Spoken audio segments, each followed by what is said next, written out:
So somebody lied to you. I don't know who it was, but I suspect it started when you were very, very young, and it included your parents at one point or another, and most all of your teachers, and many of the books and newspapers. Someone has been lying to you. Here it is. Ready? I'm going to shoot straight with you. You cannot be anything you want to be. They've been telling you that ever since you were in the crib.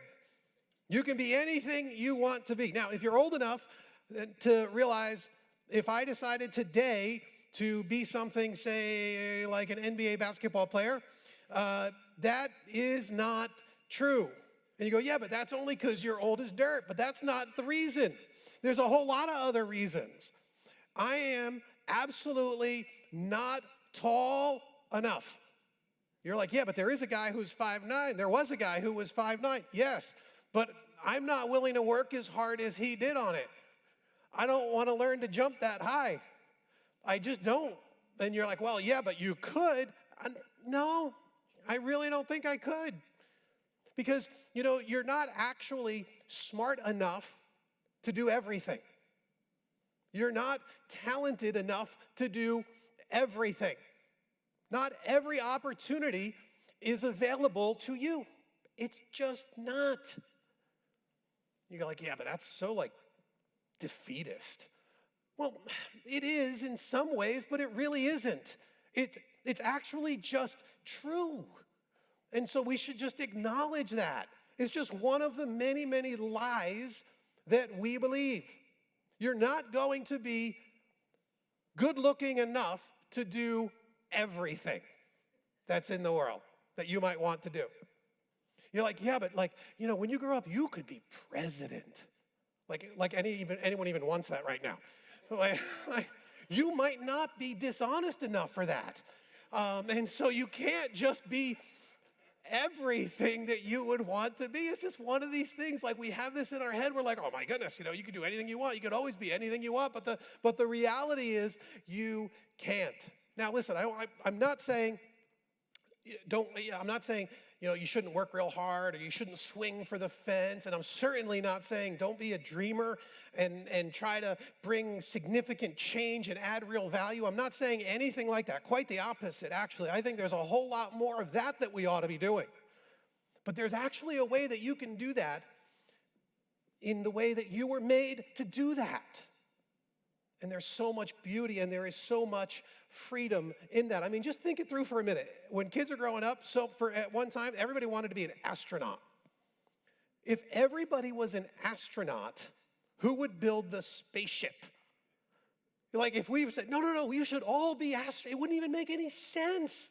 Everybody, when you ask a kid what they want to do, no one says, by the way, I want to be an accountant. But we need accountants. People are like, yeah, kids, I want to be a firefighter.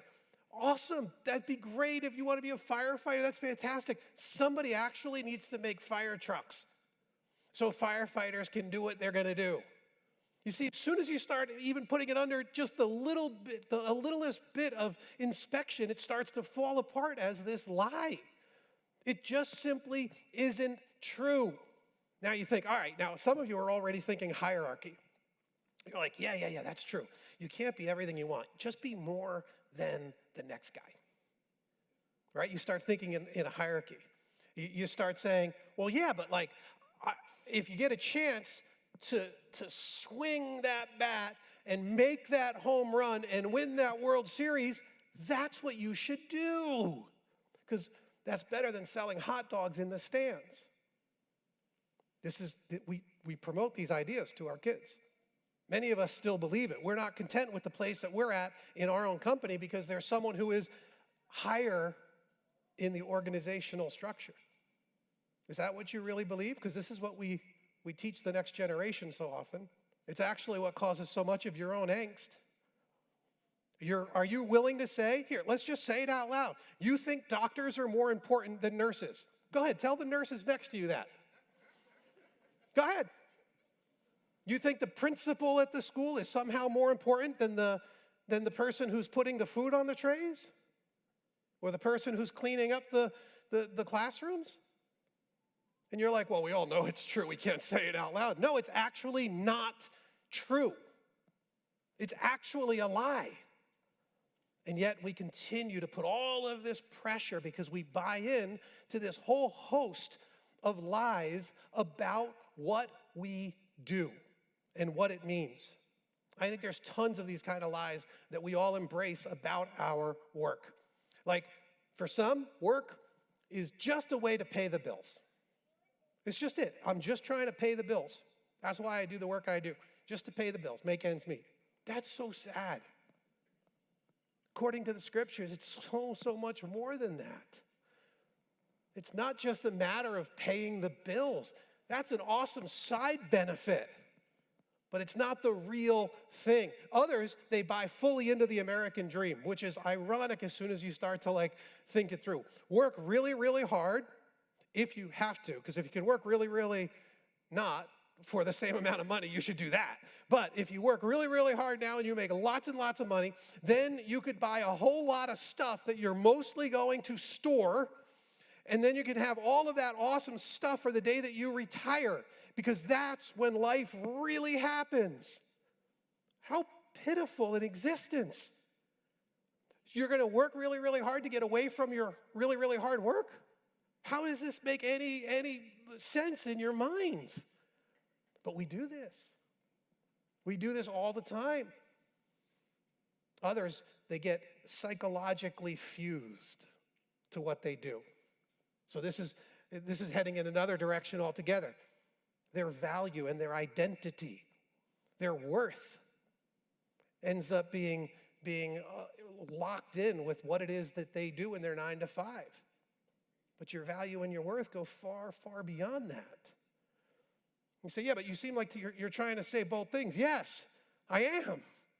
Because the scriptures, they cut this path right through the center of all of these lies to create this beautiful picture of what it means to work. And I think through this, right? So let's just take for a minute this idea, right? It's not, some will say, well, it's not what I do. It's who I am. Well, yeah, that is true. But that's also now going too far in the other direction. It's a good corrective, because some of us, because you got your value and your identity and you're fused to what you do and all that, then it's great to start to think through this in a different way. But is that the way you want to go? It's not. It's who I am.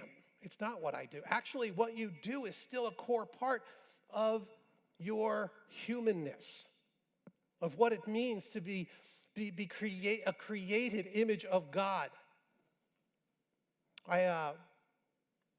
Some years ago, and we have, by the way, Christians have all sorts of baptized versions of these things. Years ago, I knew a woman who was great at making a ton of money. And what she did was also very, very helpful in society. She did some great work. But she also ended up just making a ton of money, like piles and piles and piles of money, which she gave away to churches with a reckless kind of generosity. And I remember a conversation I was having, and I was like, this is amazing. Like, you can give away in one moment, in a year or even less, everything that I earn, my entire annual income, all of it. You can give it away just like that. Like, that's crazy. To me, that's amazing. And that you would be willing to be able to just let go of resources. And then I heard this curious thread develop. It was this idea that, well, that's what I can do. I think the reason I work is to give this money to the church. And don't get me wrong, I think that's amazing, okay? just for the record, I think that's great. But it made me a little bit sad, because her worth and her value isn't attached to the number of zeros that she could write on a check. It's just not. Her actual work matters. It actually matters. See, we do this. We baptize our own version of these lies. Like, for instance, we take the sacred and the secular. So everything you do for God matters, and everything you do elsewhere is just a step down from that. By the way, clergy love helping you believe this lie. And so they'll right, and this is what we do. We go, if you're doing church work, so if you're in a small group and you're going to church and you're in a discipleship group and you're doing your daily devotions and stuff like that, that's what really matters. And the rest of it is, you got to do what you got to do, but that's what really matters. That's the sacred work. I disagree. There is no divide between the sacred and the secular. If you had asked Jesus, what his spiritual life was all about, I don't think that would be a category he had. There's not spiritual life and regular life, there's life. There's life. That's who you are. You can't just simply separate these things and divide them and say, oh, these are the only things that really, really matter in life. It's just not the way the whole of the Bible story is told. There are so many lies that we believe about our work. And the Bible just cuts this beautiful picture, and it weaves its way through the story of humanity, and it gives us so much more than these lies. And so I'm hoping to dismantle a few of them here this morning for us. Now, we're going to be looking at a passage in Genesis. So if you have a Bible or you're using a Bible app, you can also feel free to kind of open it up there. We'll put some of the verses on the screen. But we start right out of the gate here. And what we see is that God is a master worker, right? So in the beginning, God, say it, created. Wait, let's do that again. In the beginning, God created. Why don't you just put worked in there? Because that's what he did. He got busy. He created. He worked. He's a content creator and so much more. God started the whole thing. The very first thing we learn about God, all of this big book, the very first thing is that God's a worker. God created. He created the heavens and the earth. The earth was formless and empty. Tohu wabohu. That's the Hebrew behind it. Formless, empty, void. It's actually a really fascinating. Volumes have been written about this. It has to do with this idea that it was raw. It was untamed. In its original form, it was kind of wild and crazy. And God was about to set himself to the work of crafting and shaping and extracting and pulling out of this wild, crazy, untamed creation. And he was going to create something beautiful, this thing called Eden. The word itself meaning delight. He was going to create this place of shalom and peace. That's the work that God does, a master worker. And then we're going to find out later in the story, we're not looking at it today, that he rested. And we think about that. He worked 6 days and he rested. And so we all talk about that. Like, oh, how many days should you work? And the Sabbath is way, way, way more important than any of those kinds of things. But rest is certainly at the very heart of it. But we look at it, we're like, well, how did God rest? Like, did he run out of steam? Was he at the end of the week? He's like, I just need to veg a little bit, man. I wish Netflix was already invented. Because no, what it has to do with is God stepped back. He looked at the work that he had created. And he sat back in his lounge chair and he grabbed a cold one and he delighted in this delightful thing he had made. Have you ever had that experience when you sit back and you see the work of your hands and you're like, this is good? That's what God did. He sat back after a solid week of 9 to 5s and creative work and all of this stuff, and he was like, this is so good. This is so good. He rests in it after having done it all. Right? He was a builder, he was an engineer, he was a marine biologist, he was a horticulturalist. Think of all that he did in those first days, right? And all of the everything that you could imagine wanting to do that you feel compelled to do, he'd done it. He took these raw materials and he made beautiful things out of it. Do you do that? Because that's what your Creator did. Made beautiful things. He tamed the wild. And he brought this incredible stuff out of it, this thing that creates delight and human flourishing. That's what he did. And so all of that, God, what's behind all of it? His work as a horticulturalist and a marine biologist and a physicist and a farmer and a gardener and all of that stuff. What's behind it all is that he's a worker. And he calls you. You are God's royal co-worker. You are. That's what he's doing, right? I mean, you can see it. If you go down just a little bit, you go down to verse 26. He says, then God said, let us make human beings. Let us make mankind. Let us make man and woman in our image to be like us. I can't tell you how many volumes have been written about this, the idea of the image of God. In the ancient world, interestingly, this phrase, the image of God, was pretty common, which I hadn't realized that. As I was kind of reading it again, it was a pretty common phrase. People actually used to use that phrase throughout the ancient world to describe certain people. Now guess, just give me a wild guess who you think claimed the title image of God. Can anyone guess? Who would call themselves the image of God? The kings, the Caesars, the people in power, as you would always expect. Because what they're going to do is they're going to take this ancient, deep truth, and they're going to say, look, I'm the image of God. Not you guys. I'm the image of God. I'm the imago Dei. Another perversion, another lie that the great man is the one who is in the image of God. And you're like, oh man, I'm so glad we're past that. But are we? Or do we still believe all that crap? Because I think we do. I think we do. Right? The billionaire CEO, C-suite, right? This is the playboy, this is it. We're like, oh man, those are the people, the important people. Those are the ones that really, this is why, it's like, this is the thing, the influencers are more important than the ones they influence. They're the ones with all of the status. It's all of the people who could collect the money or who sit at the top of the organizational chart. We still actually believe that there are some people who are up here and some who are down here.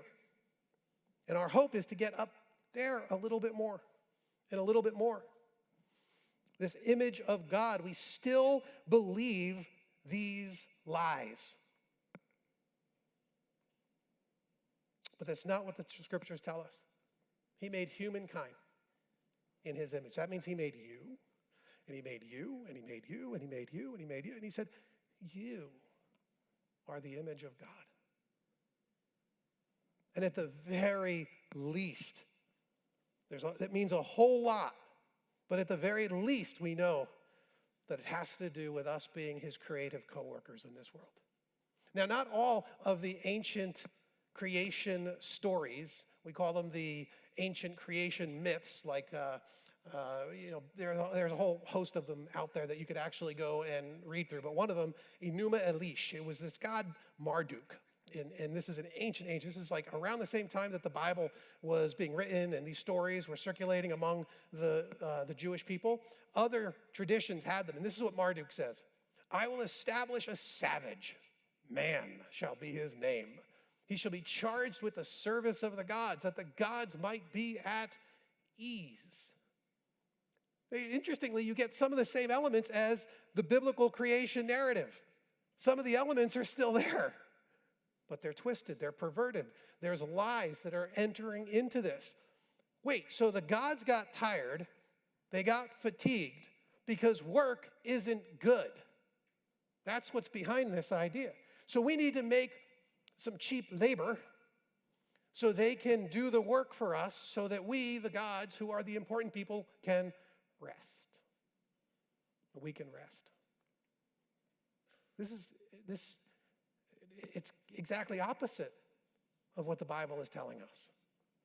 It's exactly opposite.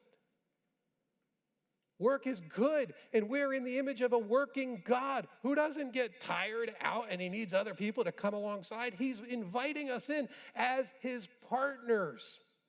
which is such an unbelievable gift to us that we are God's royal co-workers. In Genesis 1:26, he says, they will reign over, this is us, this is the Bible version of it. They will reign over the fish in the sea. They will reign over the fish in the sea, the birds in the sky, the livestock, the wild animals, all the small animals.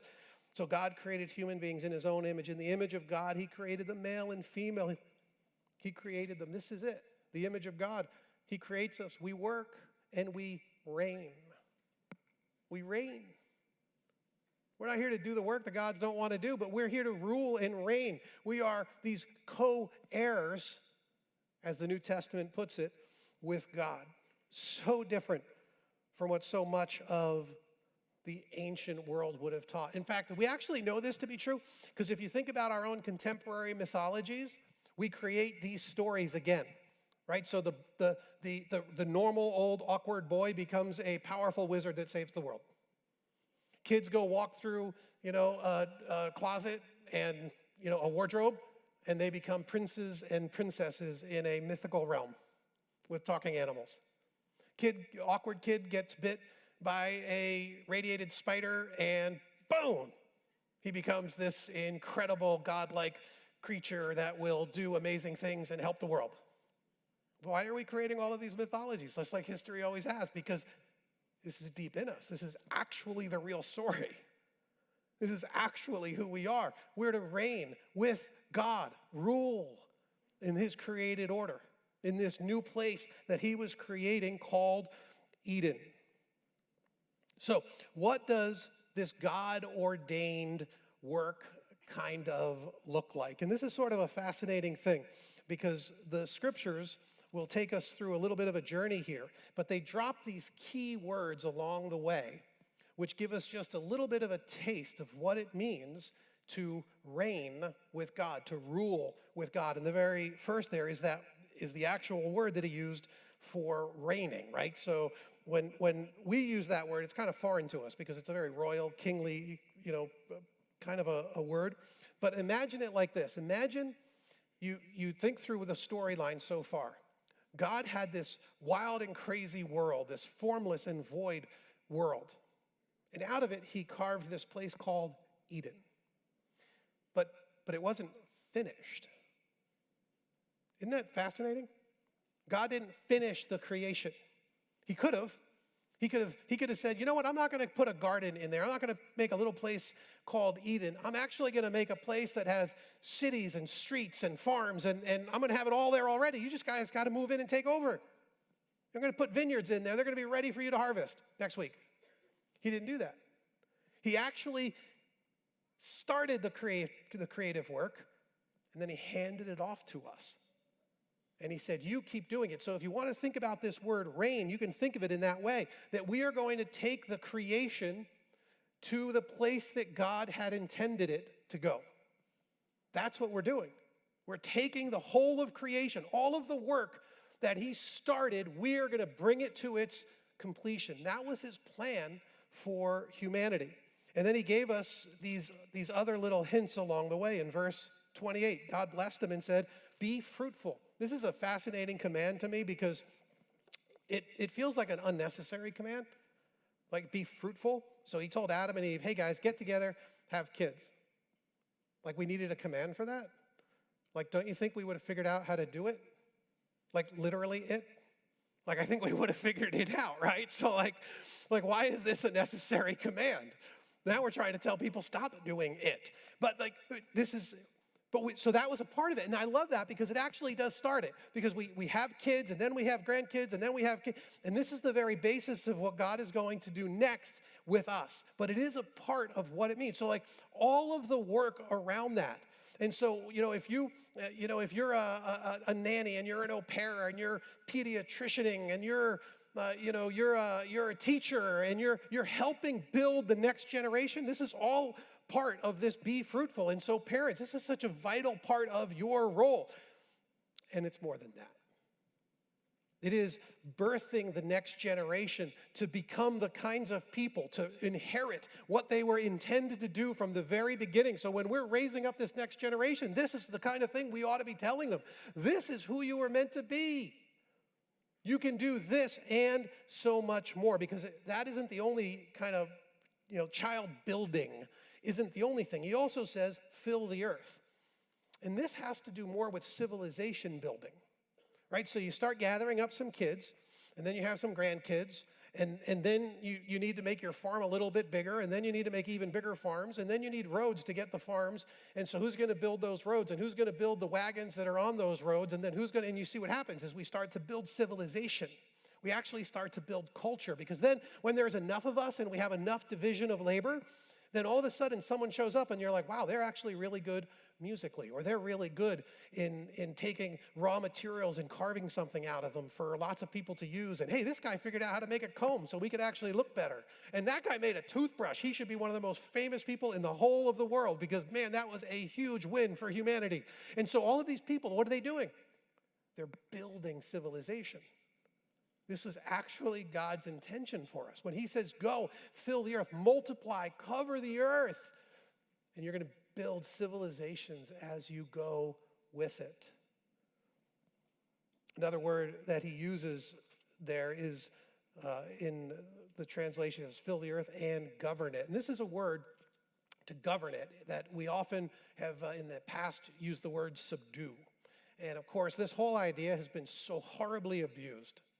This is what leads to strip mining, and it's what leads to pollution, the end of species and all that, because we feel like, oh man, this is ours. God gave it to us. We get to do whatever we want with it. It was like, really? God gave it to you as a steward. Think through that responsibility just a little bit. You think you can do anything you want with what God has entrusted to you? I think not. I think not. I think we ought to do it in the way that God had intended us to do it. So what does that look like? Well, here, interestingly, the word here is kibosh. That's where we get our word kibosh. It actually comes from this word, to subdue it. And John Mark Comer, he kind of points out that, that's what we do. We actually kibosh the creation. But what it meant to do was to shape it.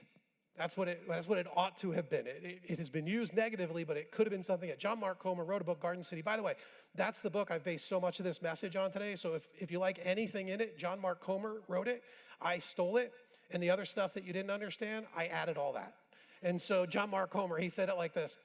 He said, subdue it, meaning harness the raw, uncut potential of the earth itself. Make something of the world you've been dropped into. You have a forest, do something with it. You have a river, make it work for you. You have metal deep in the earth's crust, get it out.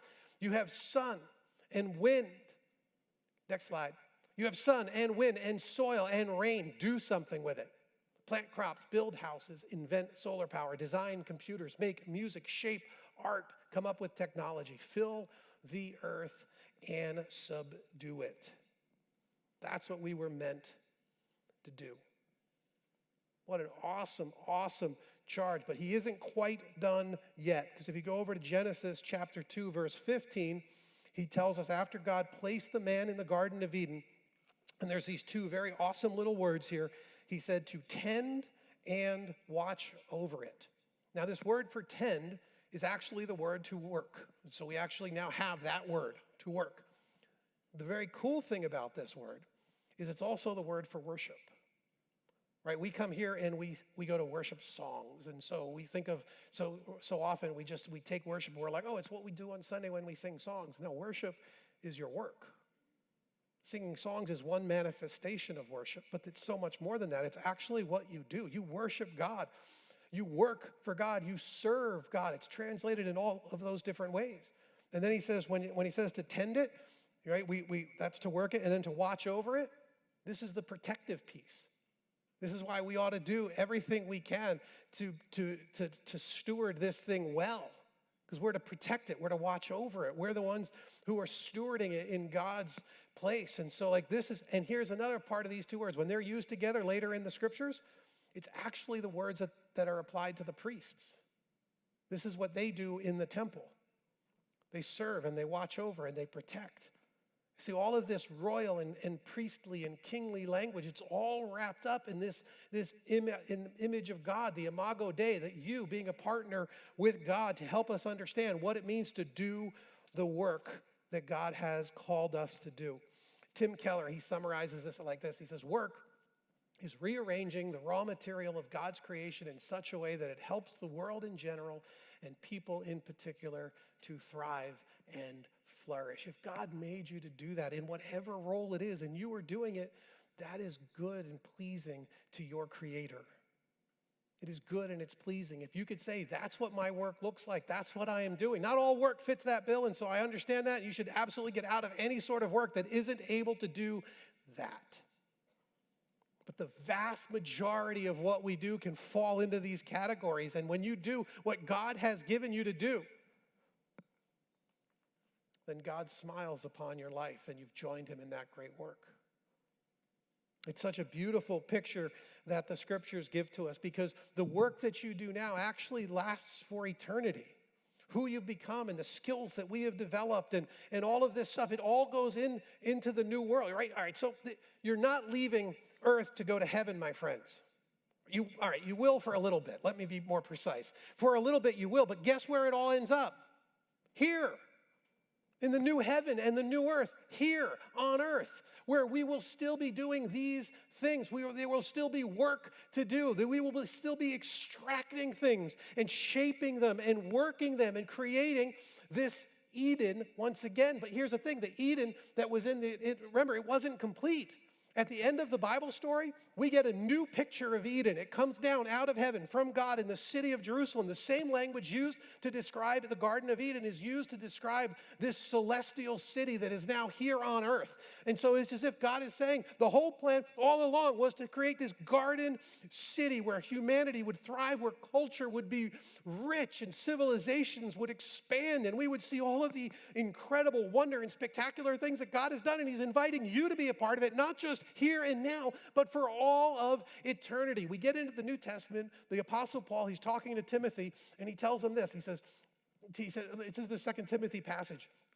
He says, this is a trustworthy saying, if we die with him, right? So think this through. If we die with him, he's speaking about Jesus. If we trust in the death of Jesus, if we accept his death for us, if we die with him, when we end this life, if we die in him, we will also live with him. That's the resurrection. So here's the whole of the gospel message wrapped up here in a trustworthy saying, if we die with him, we will also live with him. If we endure hardship, we will reign.